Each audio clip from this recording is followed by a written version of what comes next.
Bonjour à toutes, bonjour à tous, bienvenue dans le débrief. Alors que la guerre bat son plein en Ukraine, au cœur de l'Europe, que les équilibres géopolitiques basculent et que les alliances se précisent, un continent revient au centre des convoitises des uns et des autres à bas bruit. Il s'agit de l'Afrique, on l'aura compris, avec son milliard 200 millions d'habitants, ses richesses naturelles et surtout son potentiel de développement.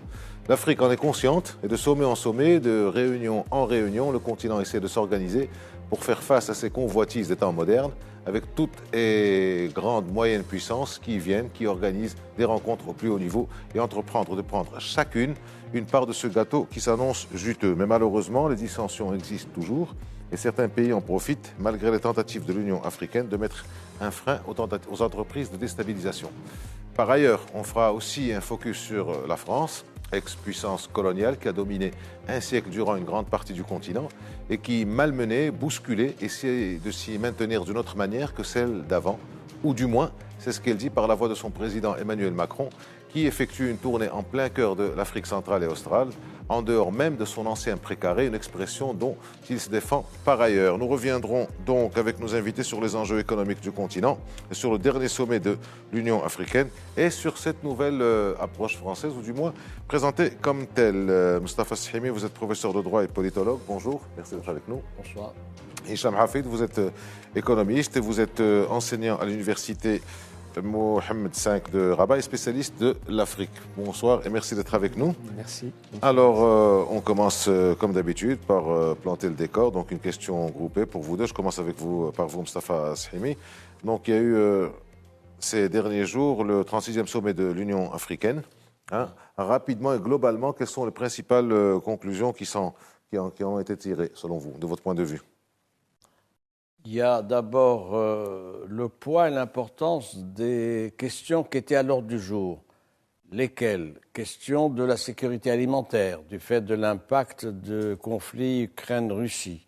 Et sur ce plan-là, vous savez que c'est un gros impact et l'Union africaine se préoccupe d'apporter une réponse même partielle à l'approvisionnement régulier et donc à la sécurité alimentaire des pays.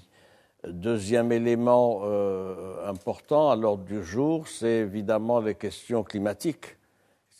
Changement climatique, désertification, problèmes d'environnement qui pèsent de plus en plus dans l'ordre du jour de ces sommets. Ce n'était pas le cas il y a 10 ans, c'est intéressant. Il y a là une prise de conscience du fait qu'il y a une contrainte majeure et du fait que ça a des incidences sur l'économie. Troisième point, évidemment, la question de paix et de sécurité dans le continent. Et sur ce plan-là, les dossiers sont importants.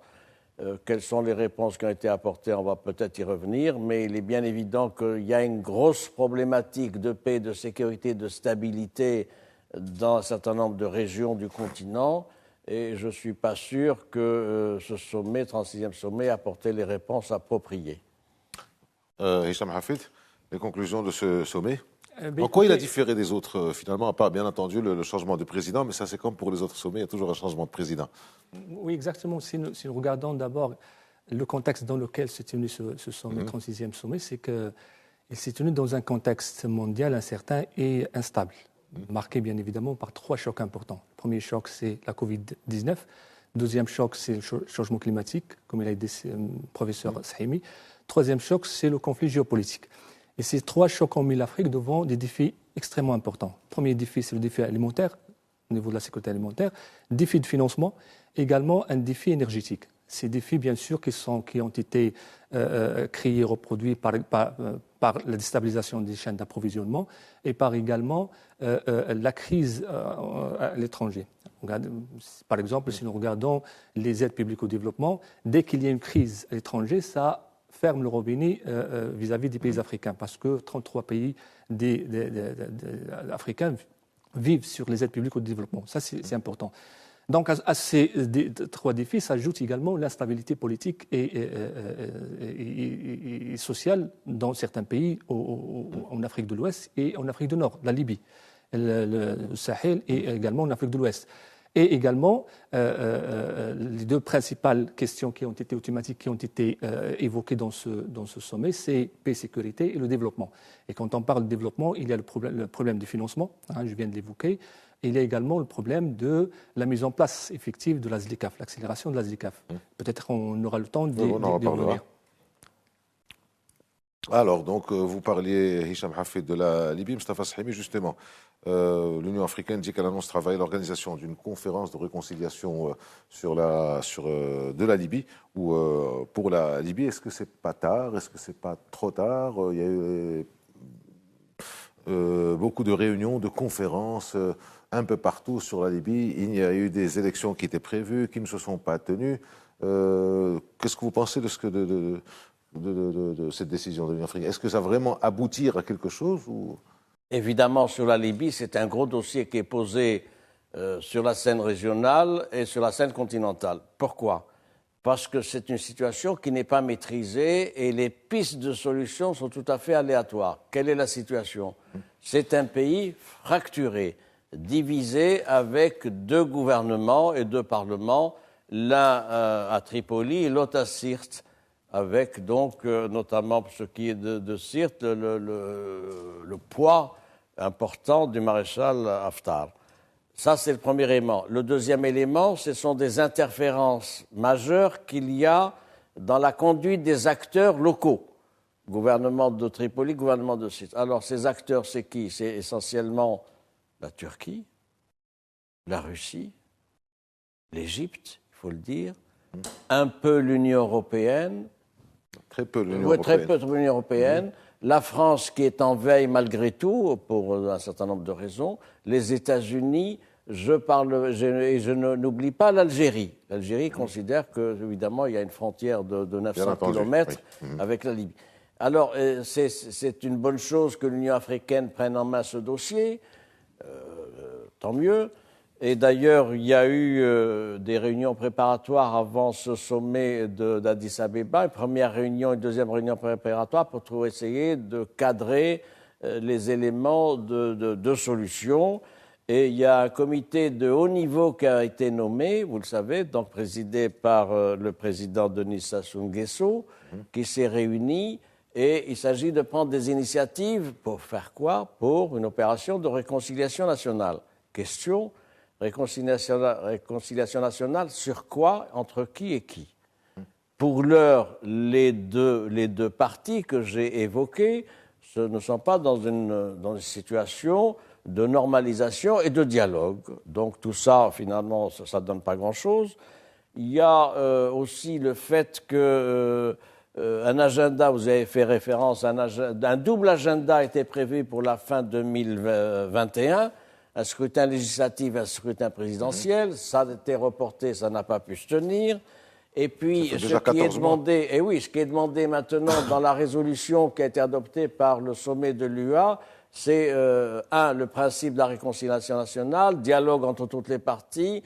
Deuxième principe, le départ des mercenaires et des forces étrangères. Question: qui a les moyens d'imposer le départ des mercenaires et des forces étrangères?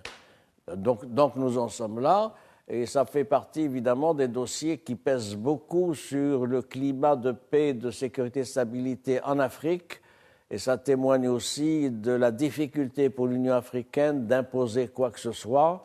Elle n'a pas la main, il faut le dire à regret, l'Union africaine n'a pas la main. C'est bien qu'il y ait cette posture de dialogue et de prise en charge, etc., mais elle n'a pas la main. En revanche, je voudrais quand même le signaler, la position marocaine est une position qui est optimale. Pourquoi? Elle n'interfère pas dans le dialogue entre les uns et les autres, ni pour raviver la conflictualité et l'adversité entre les uns et les autres. Il y a un cadre de référence, ce sont les accords de Srira de décembre 2015, accords pour lesquels le Maroc a déployé un grand effort de contact, d'intermédiation. Vous savez, ça a duré 15 mois. Le processus qui a conduit aux accords de Srirat a commencé en août 2014, avec plusieurs sessions à Srirat, etc. C'est un cadre général, il est perfectible évidemment, mais il y a un certain nombre de principes. Ce que défend le Maroc avec vigueur et détermination, c'est quoi? C'est une solution libyenne entre les Libyens, sans aucune interférence étrangère. Reste à réunir les conditions d'un dialogue fécond, unitaire pour pouvoir arriver à cela. Donc finalement, la situation en Libye fait les frais aussi de la guerre en Ukraine indirectement, puisque quand vous dites que l'Union africaine n'a pas la main, ceux qui pourraient avoir la main sont occupés ailleurs. Oui, vous avez raison de le relever, sont occupés ailleurs, avec cette conclusion que je tire, si vous le permettez, c'est que c'est une question secondaire. Oui. Nous sommes maintenant dans un cadre international où il y a un classement. Il y a un classement des priorités de la communauté internationale, du Conseil de sécurité, des grandes puissances. La question de ce qui peut se passer en Libye, c'est tout à fait secondaire. De la même façon, vous me permettrez de faire la liaison, que la question du Sahara marocain au regard de la communauté internationale, c'est le 70e point dans la hiérarchie des questions internationales. Oui, mais est-ce qu'on peut dire, Hicham Hafid, sur cette question de la Libye est producteur de pétrole et producteur de gaz. Est-ce que ça n'arrange pas quelque part la communauté internationale qui a un problème au niveau de la production avec une production donc, qui stagne? Est-ce que ce n'est pas quelque chose qui arrange quelque part la communauté internationale? Oui, effectivement, parce qu'aujourd'hui, si nous regardons le contexte actuel, bien évidemment, ça pose un problème au niveau de l'approvisionnement. Mais je pense que la question de pétrole aujourd'hui devient stratégique, aussi bien pour, bien sûr, justement, c'est un gros l'Afrique du Nord. Exactement. Si nous regardons les grands producteurs africains de pétrole, nous avons l'Algérie, la Libye, le Nigeria et l'Angola. Donc 4 grands producteurs qui fournissent presque 13% à l'échelle, qui ont des réserves à l'échelle mondiale. Donc c'est une question très stratégique pour bien sûr pour la Libye et pour les enjeux énergétiques à l'échelle mondiale. Si vous le permettez, que la Libye a retrouvé sa production d'avant 2019, elle a retrouvé dès l'année dernière, c'est 1,2 million de barils jour. C'est intéressant à relever. Eh oui. Qui produit, qui sont maintenant produits. Alors la difficulté qui se présente, c'est intéressant, le seuil, vous avez fait référence. Donc il y a une production qui est commercialisée. L'un des éléments du contentieux majeur entre les deux groupes concurrents, c'est le partage des ressources. Forcément. Les uns et les autres demandent un partage équitable, d'autant que les puits de pétrole, ils sont où?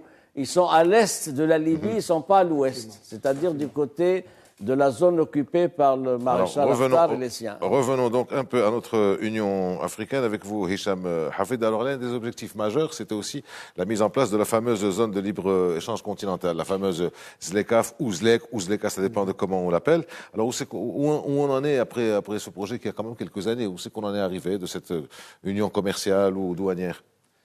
Écoutez, la ZLECAf est considérée comme étant un projet très ambitieux, dans la mesure où, bien évidemment, il pourra contribuer à l'intégration africaine et également transformer le continent d'une manière fondamentale et considérable, à travers, bien évidemment, la transformation économique, à travers les économies d'échelle, à travers la dynamique des investissements, à travers également le renforcement du commerce intra-africain. Donc, ce sont les objectifs théoriques de la ZLECAf.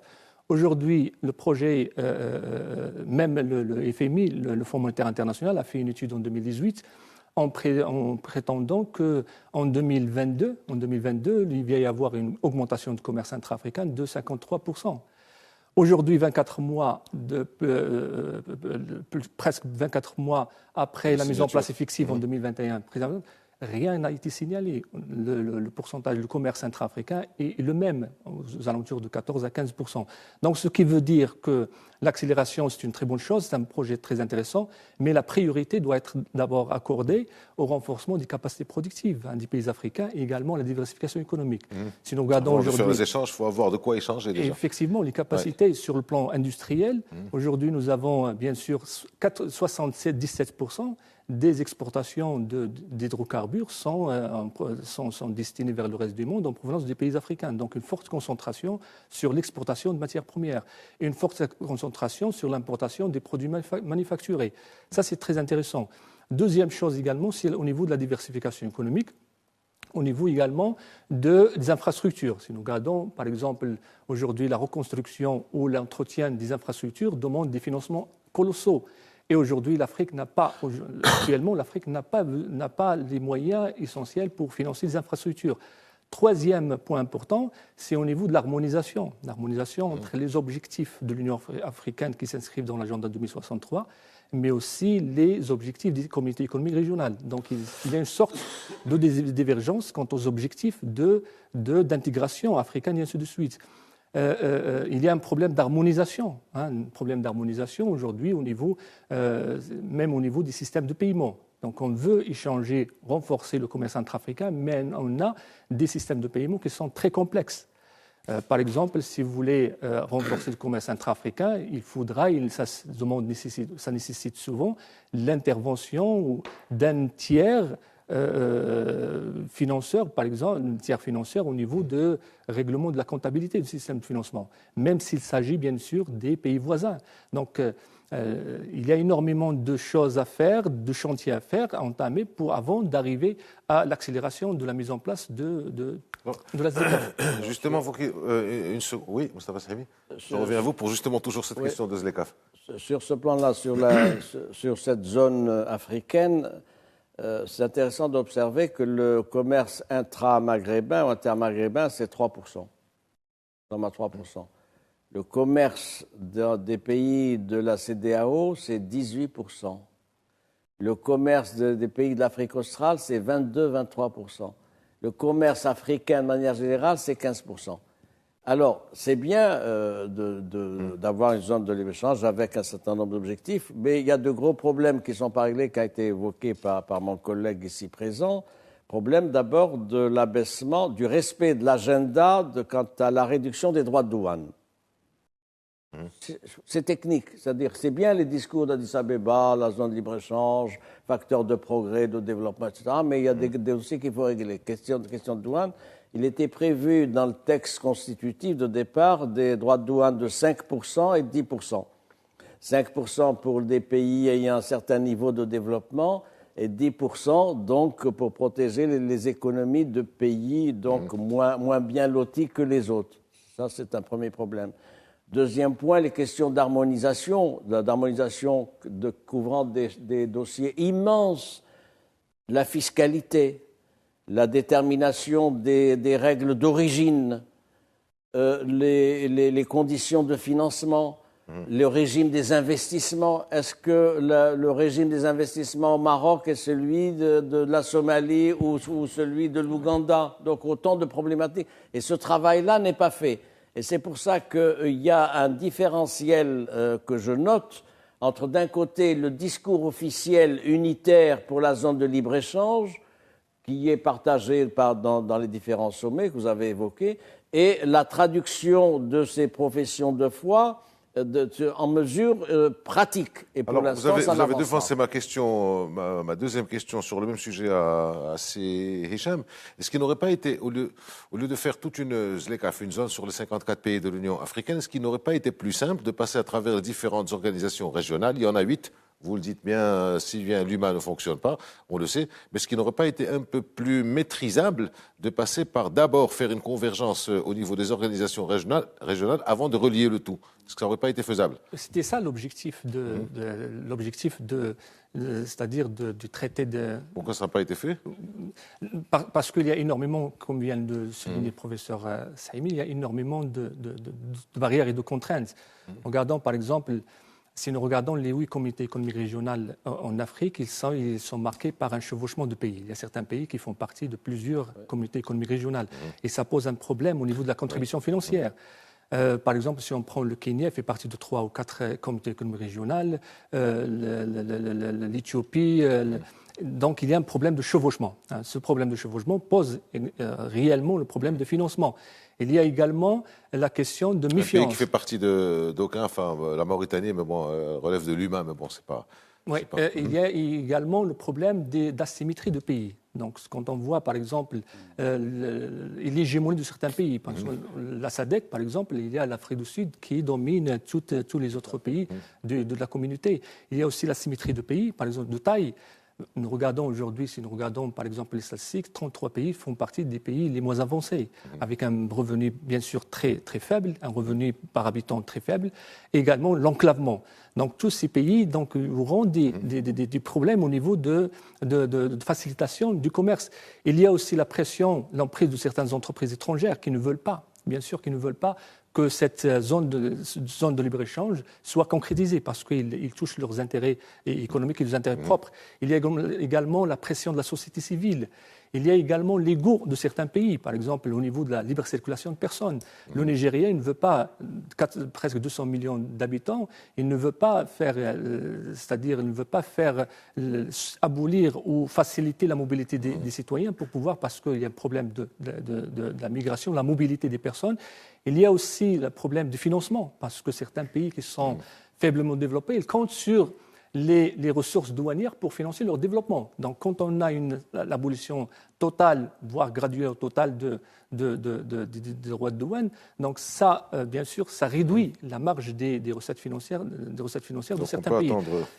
Et puis, il y a bien sûr la question de la règle d'origine, la question de méfiance de certains pays, énormément, et la pression également de certaines puissances étrangères. Ça va être extrêmement difficile. Bien sûr. Je voudrais revenir à vous, Moustapha Sahimi, donc sur le côté un peu politique. J'y viens. Si vous permettez, je voudrais compléter un point et dire ceci. 18% du commerce international de l'Afrique se fait avec la Chine. 8%. La France, c'est 4,5%. Je signale au passage. C'était 15%, c'est 4,5%. C'est intéressant avec la visite de Macron de rappeler la modestie des flux commerciaux entre Paris et l'Afrique. La Chine, c'est 18%. Donc, qu'est-ce qu'on fait de ce volume d'échanges avec la Chine? Deuxième interrogation, qu'est-ce qu'on fait des accords de libre-échange que certains pays ont avec des pays non africains? Je prends l'exemple du Maroc. Nous avons 54 accords de libre-échange intéressant une centaine de pays. C'est un marché potentiel de 1,5 milliard de consommateurs. L'ensemble, c'est bien. Qu'est-ce qu'on fait de ces accords-là s'il y a une zone de libre-échange donc en Afrique?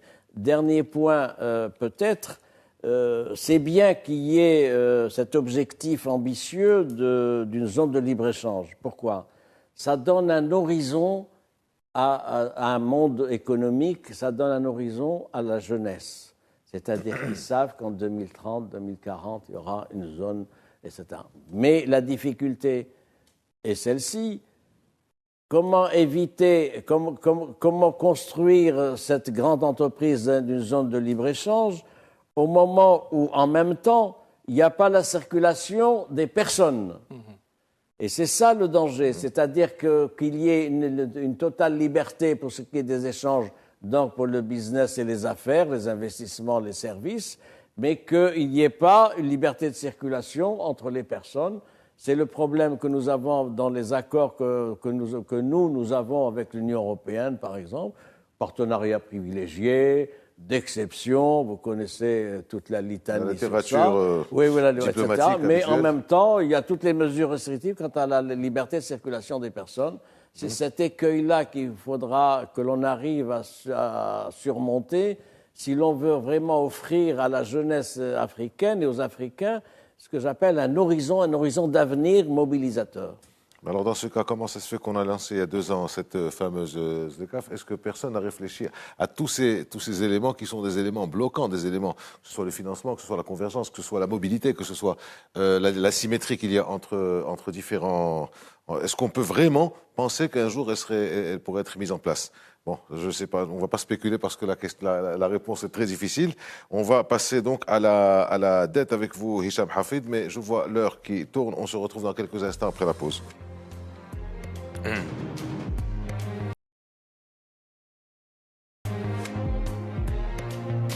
Alors, on y va pour la deuxième partie du débrief consacré donc à l'Afrique, à l'Union africaine, aux enjeux économiques africains.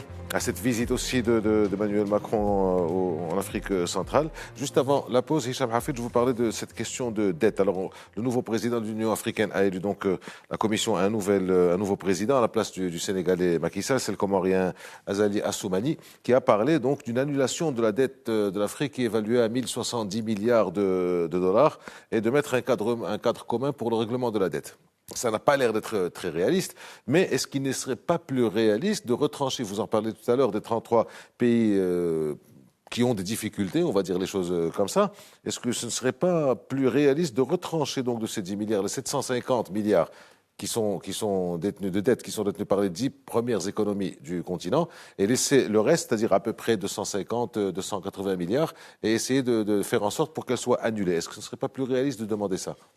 Oui, écoutez, plus réaliste, je pense que si nous regardons aujourd'hui dans le contexte dans lequel cette demande a été faite, donc il est indispensable aujourd'hui de faire appel, bien sûr, à une annulation ou au moins une partie de la dette qui soit annulée par les instances, parce qu'aujourd'hui, les pays africains connaissent une augmentation insoutenable, fulgurante de la dette, et qui a été aggravée bien évidemment par la crise de la Covid et par la crise géopolitique, à travers bien sûr l'augmentation des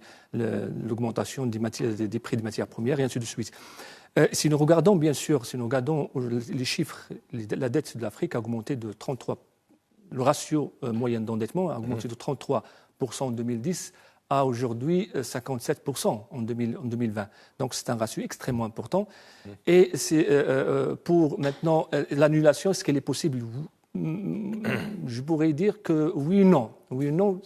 Pourquoi ? Parce que si nous regardons le contexte, la donne en 1996, à travers l'initiative, bien sûr, des pays pauvres, très endettés, ils ont lancé une initiative d'annulation, de restructuration de la dette. Il a été, bien évidemment, accepté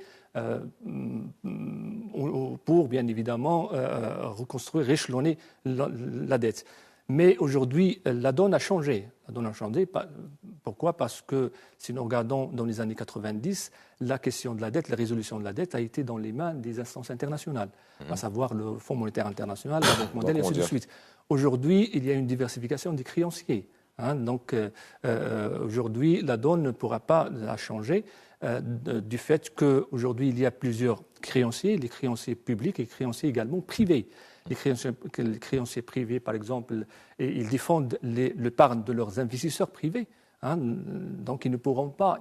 Et ça les incite bien sûr, à faire des propositions très minimalistes envers l'annulation ou le réchelonnement de la dette. Il y a également certains pays, créanciers pays, comme par exemple la Chine, comme la Russie, comme les pays du Golfe, qui endettent énormément, qui empruntent énormément les pays africains, et qui, bien sûr, qui jouent sur la dimension diplomatique. Donc, surtout dans ce contexte de... Ça leur enlève un levier de pression, quoi, effectivement, pour dire les choses donc l'échelonnement et la reconstruction de la dette devient aujourd'hui plus complexe que par le passé. Donc, est-ce que c'est possible ? Ça ne va pas être possible parce qu'aujourd'hui, la dette n'est pas dans les mains des instances internationales, mais plutôt dans les créanciers privés, dans les créanciers bilatéraux, à savoir la Chine, la Russie, et ainsi de suite. Donc, ça ne va pas être possible pour plusieurs raisons. En tout cas, ce n'est pas les moyens qui manquent, parce qu'en 2008, je me rappelle de mémoire que c'était 800 milliards de dollars qui avaient été mis pour sauver le système bancaire occidental, et que cette année, en 2022, c'est 140 milliards euro-dollars pour l'Ukraine. Seulement pour l'Union européenne et les États-Unis. Donc les 250-300 milliards de dollars, ça ne devrait pas être difficile, mais vous venez d'exposer les différentes contraintes. Mustafa Shahimi ? La proposition du nouveau président de l'UA, le chef d'État comorien, donc Azali Assoumani, est intéressante de prime abord, mais c'est une annonce. Il a voulu donner un relief particulier à sa présidence. Oui, il a parlé des 1000 milliards. Oui, des 1000 milliards. C'est une annonce. C'est encore moins crédible. La structure de la dette est compliquée, ça a été dit par mon collègue. Il y a en gros 2 tiers Club de Paris, 1 tiers Club de Londres. Le Club de Paris, c'est les créanciers publics, 1 tiers, c'est les créanciers privés. Premier niveau. Deuxième niveau d'analyse, un certain nombre de créanciers ne voudront pas passer par un règlement général de diminution ou d'annulation de la dette. Pourquoi? Oui. Tout à fait, parce qu'ils préféreront le bilatéral, donc avec chacun des pays, parce qu'ils auront des atouts en main, des atouts et des moyens de pression. C'est le cas de la Chine, ça a été dit, c'est le cas de la Russie, c'est le cas d'autres pays, etc. Dernier élément aussi, le contexte international actuel fait que même les créanciers traditionnels, avant que ce marché des créanciers soit occupé par de nouveaux prêteurs, en l'occurrence la Russie, la Chine, etc., sont plutôt rétifs aujourd'hui, compte tenu du contexte, à une annulation de dette, du fait des contraintes budgétaires qu'ils ont chez eux, du fait des difficultés qu'ils ont. Et puis, il y a un autre élément, c'est pour certains courants populistes en Occident, annuler la dette, c'est une prime aux dépensiers. Alors, on va rester, si vous me le permettez, avec vous, Mustapha Shihimi. Donc, on continue à voir un peu cette action de l'Union africaine qui a décidé de maintenir suspendus les 4 pays qui ont connu des coups d'État militaires, pour appeler les choses telles qu'elles sont, d'une manière ou d'une autre. Le Burkina Faso, le Mali, la Guinée et le Soudan. Est-ce que c'est véritablement utile en matière de démocratie? On les suspend, puis on n'en parle plus. À un premier niveau, c'est une bonne décision. Ce sont des pays où il faut qu'il y ait des actions. Après, voilà, c'est une bonne décision que le fait de ne pas admettre le retour de ces 4 pays au sein de l'unité africaine, de l'organisation de l'unité africaine. Pourquoi? Parce qu'il y a eu des coups d'État. Dans un cas, il y a même eu un coup d'État suite d'un autre coup d'État, vous le savez. Donc, c'est une situation qui n'est plus tolérée par les peuples africains. Mais il y a les réalités. Il y a le poids des réalités, donc de la réelle politique. Ils sont là. Ils sont engagés dans un processus de transition politique qui doit être finalisé en 2023 et 2024. Premier point. Deuxième point, les donneurs de leçons, c'est notamment les pays de la CEDEAO. Or, dans les pays de la CEDEAO, il y a un certain nombre de chefs d'État que je ne nommerai pas, qui sont passés allègrement donc à 2, 3, 4 États. Je vais vous donner un exemple. Il y a 3 chefs d'État que je ne nommerai pas encore par délicatesse diplomatique, qui sont en fonction, qui totalisent 125 années de présidence. Qui sont élus, réélus. Non, à vie. À vie, c'est-à-dire à vie ou par filiation. Notamment, donc, par filiation, c'est-à-dire que c'est le fils.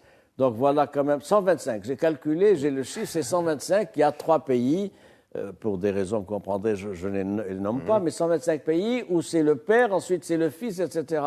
Alors ces mêmes 3 États sont membres de la CEDEAO et sont membres de l'UA.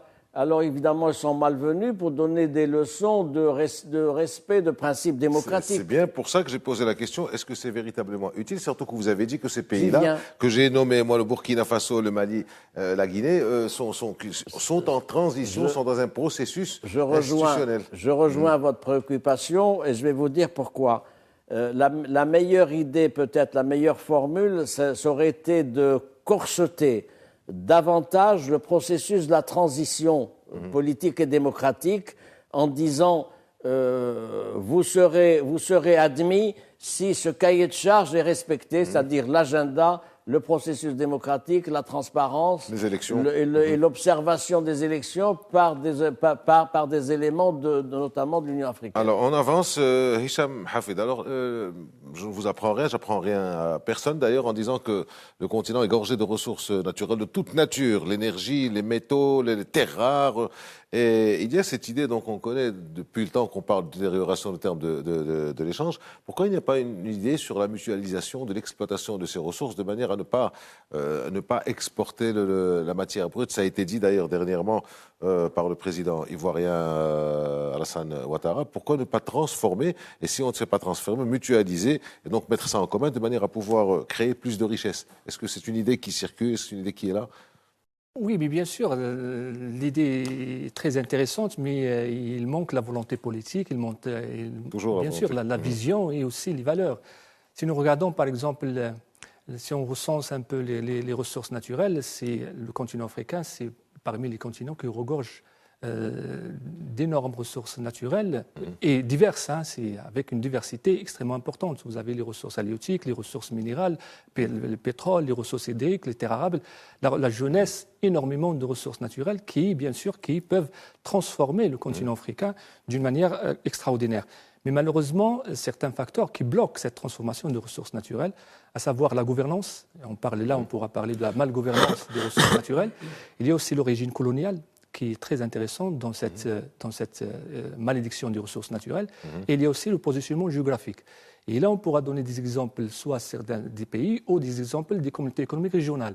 Si nous regardons, par exemple, la RDC est considérée par le géologue Jules Cornet comme étant un scandale géologique. On trouve toutes les ressources naturelles. Le coltan, qui est considéré comme étant une matière stratégique dans la production des produits électroniques et électriques.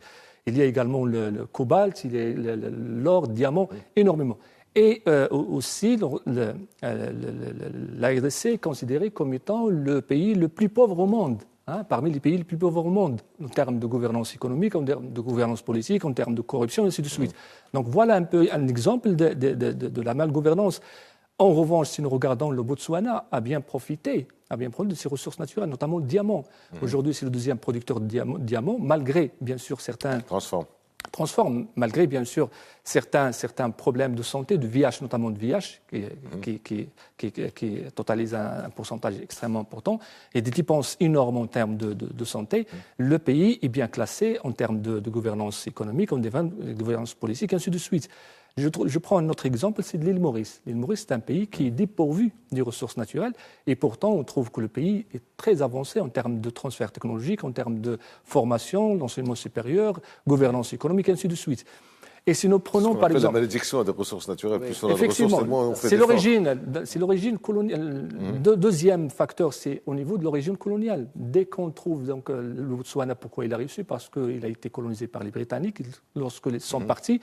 Donc ils ont laissé un secteur agricole important et il a pu transformer ces ressources, bien sûr, ce diamant, en termes d'atout économique. L'île Maurice également a été, bien sûr, colonisée par des pays anglo-saxons et ainsi de suite. Prenons l'exemple de l'UMA. Si on le compare avec les autres communautés économiques régionales, c'est la seule communauté économique régionale en Afrique qui a une forte complémentarité des ressources naturelles. Nous avons les ressources halieutiques. La zone économique exclusive de la Mauritanie est considérée comme étant la zone la plus poissonneuse au monde. Le pétrole en Libye, le pétrole en Algérie, le phosphate ici au Maroc, pour pouvoir bien sûr créer cette complémentarité.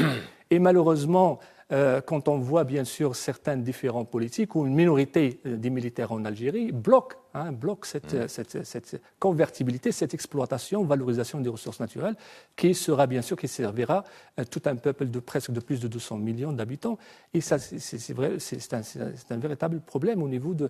Donc il y a le problème, bien évidemment, le problème de la malgouvernance qui nourrit la corruption, nourrit l'emprise également de certaines puissances étrangères. Il y a aussi l'origine coloniale et aussi il y a également le positionnement géographique. L'Algérie, quand le Maroc n'a pas voulu donner une entrée vers l'Atlantique, voilà le problème qui crée tout à l'ensemble des pays membres de la communauté économique régionale qui est l'UMA. Alors on peut comprendre qu'il n'ait pas donné l'ouverture sur l'Atlantique avec le problème qu'on a avec les Algériens. Oui. Avec cette réserve qui est d'ailleurs double. Le premier problème, c'est bien la gouvernance de chacun des pays. Il y a des pays maintenant qui ont 50, 60 ans, donc, etc., qui ont constitué l'Union africaine aujourd'hui. Il n'y a pas suffisamment de volonté politique chez la majorité d'entre eux pour se dessaisir d'un certain nombre d'attributs de souveraineté économique et les confier à des unions régionales. Et donc, deuxième élément, on ne peut avancer dans un projet unitaire global que si la question politique est réglée, c'est-à-dire le pacte démocratique. On ne peut travailler ensemble que s'il y a un pacte démocratique de référence qui est commun et qui est partagé. Quand je dis pacte démocratique, ça veut dire la responsabilité la reddition des comptes, des élections libres, des sanctions, etc. Ce n'est pas toujours le cas, malheureusement, Alors, dans le continent. Il nous reste une dizaine de minutes pour parler de cette tournée du président français en Afrique centrale. Il vient de faire donc Emmanuel Macron un discours sur la politique africaine, sur la stratégie africaine de la France, un discours qui est plus celui, comme disent les Français eux-mêmes d'ailleurs, plus un discours de continuité qu'un discours de rupture. Alors quelle est cette nouvelle politique sur un plan géopolitique, Moustapha Sahimi? On parlait d'origine coloniale, on parlait aussi du scandale géologique de la RDC. Quel est géopolitiquement les objectifs? Alors, il y a un premier repère, et je ne suis pas sûr qu'il y ait continuité. Le premier repère, par rapport au discours de Ouagadougou du même en 2017, je parle bien de ça. De novembre 2017, donc le fameux discours du président Macron à l'université de Ouagadougou, où il avait dit, et je cite de mémoire, il n'y a pas de politique africaine de la France, et la France-Afrique, c'est fini. Et donc, il avait appelé à une nouvelle page dans les relations entre la France donc, et le continent, et un nouveau partenariat.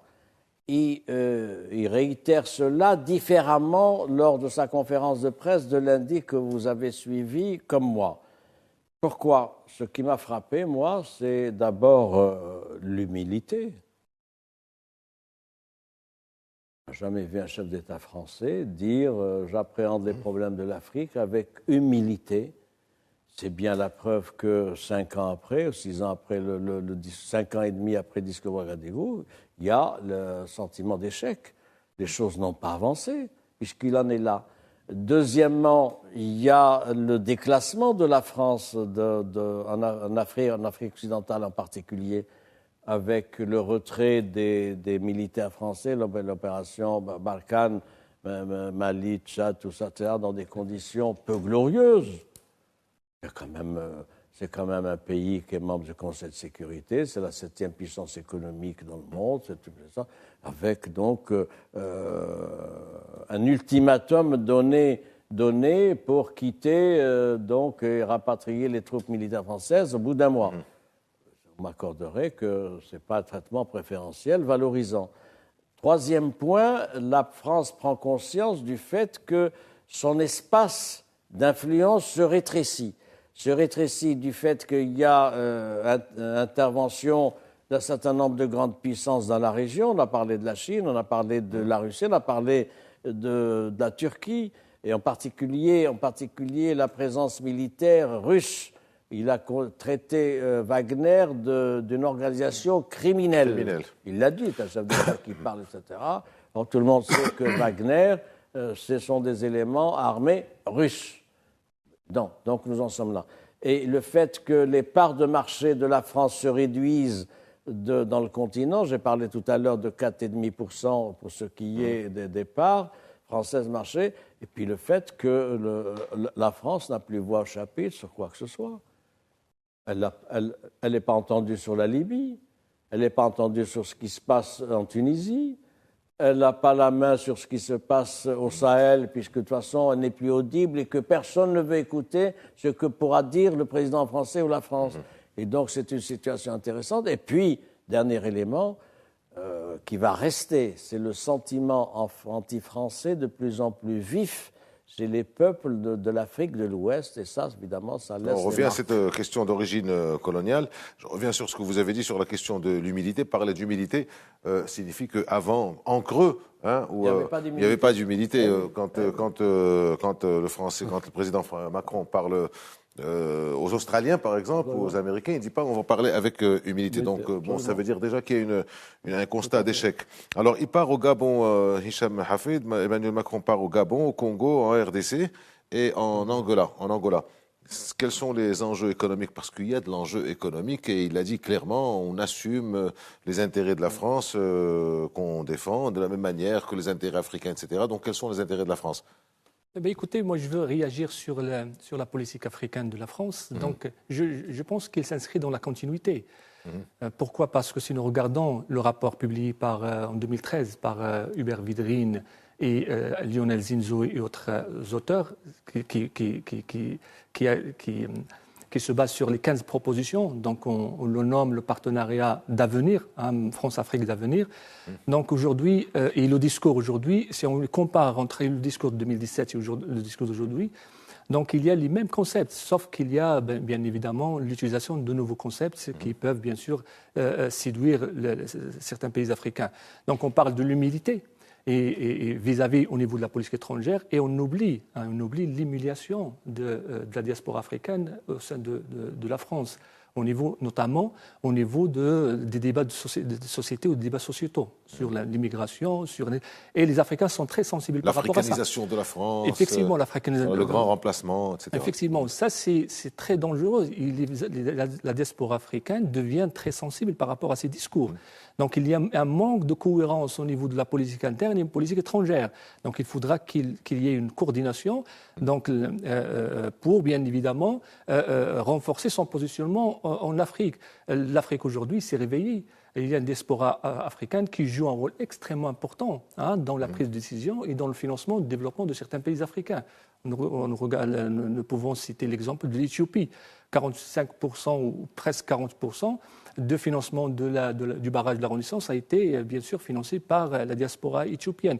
Donc il joue un rôle extrêmement important à travers bien sûr les transferts effectués par cette population. Donc il est très sensible par rapport à ces discours. Donc, deuxième chose, il défend les intérêts. Voilà, il était clair. Moi, ce que j'ai apprécié, c'est de réel politique. Donc, il dit clairement qu'aujourd'hui, on défend nos intérêts. Mais comment en transformant, bien évidemment, les casernes au Burkina Faso et en centre de formation. En académie, en centre de formation. Est-ce qu'il s'est concerté avec les pays d'accueil C'est une décision donc, pour les militaires, on reviendra. Effectivement, il y a énormément de contradictions dans son discours. Troisième chose que je voulais bien évidemment citer dans ce contexte, au niveau du développement. Donc il insiste sur, bien sûr, le changement climatique, il insiste sur le financement, mais les Africains aujourd'hui ont besoin de se nourrir. Donc il y a une crise aiguë en termes de la sécurité alimentaire, en termes de la sécurité énergétique. Donc est-ce qu'il propose des choses concrètes pour le financement, pour la solidarité, pour le financement de certains projets qui visent directement le citoyen africain. Donc je ne vois pas, donc je trouve que c'est un discours classique, traditionnel, qui se base bien évidemment sur certains postulats très classiques. Deuxième remarque que je voulais faire, c'est que aujourd'hui, nous remarquons qu'il y a une rivalité extrême des nouvelles anciennes puissances, avec des différentes stratégies, bien évidemment, nord-sud, sud-sud, voire parfois on facilite certaines conditionnalités. On voit que la Chine aujourd'hui vient avec des investissements massifs. Donc, selon un principe quel que soit le chat gris ou noir, l'essentiel qu'il attrape la souris. Donc, il ne cherche pas les conditionnalités. Exactement, le droit humain, il ne cherche pas les droits de l'homme, il ne cherche pas la gouvernance. Donc, il investit. Il investit en contrepartie, il exploite les matières premières, et ainsi de suite. Mais la question qui se pose, est-ce que les pays africains ont pu élaborer des politiques face à ces puissances? Par exemple, on parle de la politique américaine de l'Afrique, une politique russe de l'Afrique, une politique chinoise de l'Afrique, une politique française de l'Afrique, et ainsi de suite. Donc, c'est ça le problème.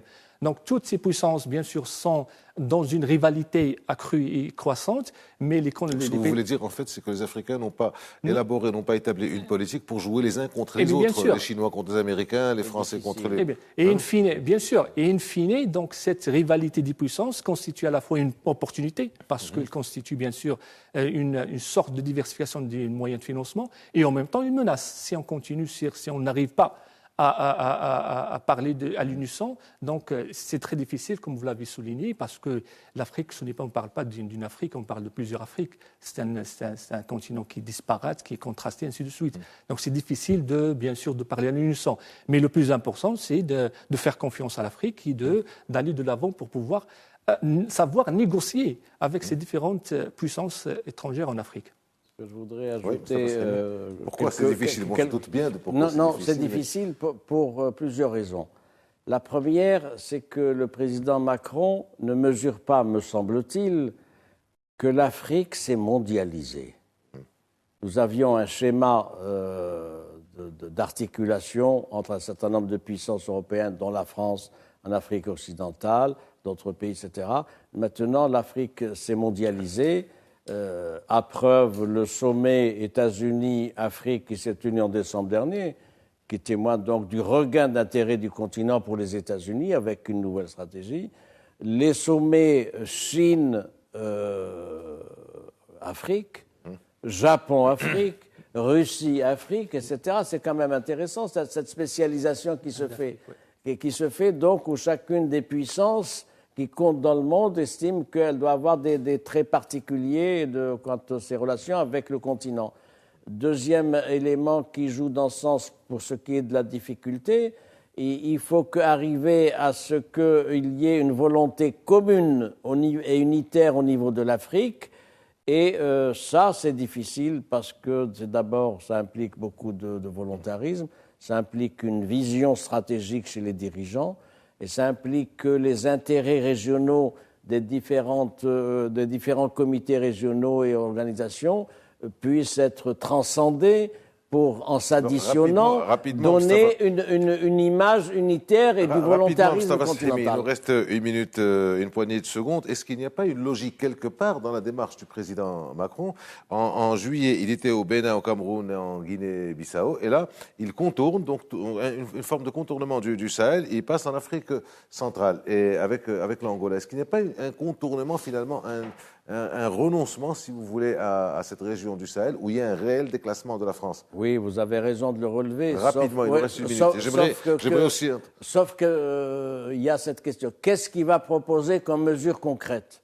Il va rester du 1er au 5 mars dans les 4 pays d'Afrique centrale que vous avez cités pour proposer quoi? Aujourd'hui, il y a un sommet à Libreville, vous savez, sur les forêts, etc. Oui. Demain, qu'est-ce qu'il va proposer? Alors j'ai l'impression qu'il y a beaucoup de com, il aime la com, il y a beaucoup de com, de visibilité, ça laisse de côté les questions domestiques françaises sur les retraites, tout ça, etc. Mais je ne suis pas sûr que ça se traduise ensuite par des politiques publiques prenant en charge les mutations qu'il y a sur le continent. Non, je voudrais juste revenir sur l'unité africaine. Il y a tous les ingrédients pour que l'Afrique parle à l'unisson. Aujourd'hui, si nous regardons aujourd'hui, il y a une nouvelle génération de chefs d'État. Il y a une prise de conscience quant à l'importance, bien sûr, de la diversification économique. Les modes opératoires, les ingrédients objectifs existent, comment les traduire en politique unitaire? Voilà ma question. Il y a cette nouvelle génération, non, qu'on veuille ou non, il y a cette l'émergence de nouvelles générations. C'est pas mécanique. Mustafa Chehimi, s'il vous plaît. C'est pas mécanique. S'il vous plaît, laissez-le terminer. On en a encore pour quelques secondes. Il y a une prise de conscience quant à l'importance des réformes politiques et économiques. Il y a une prise de conscience chez les jeunes quant à l'avenir, parce qu'elles deviennent plus exigeantes aujourd'hui. La jeunesse africaine devient plus exigeante en matière d'améliorer leurs conditions de vie, en matière d'améliorer également, de participer à la vie politique des États africains. Merci, messieurs. Je rappelle une dernière phrase et vous allez voir à qui je fais référence. Il faut que l'Afrique fasse confiance à l'Afrique et les Africains confiance aux Africains. Discours de roi Mohamed VI à Abidjan 2014. C'est bien ça. Merci Hicham Hafid d'avoir été avec nous. Merci Mustafa Chehimi. Merci de nous avoir suivis. À la semaine prochaine.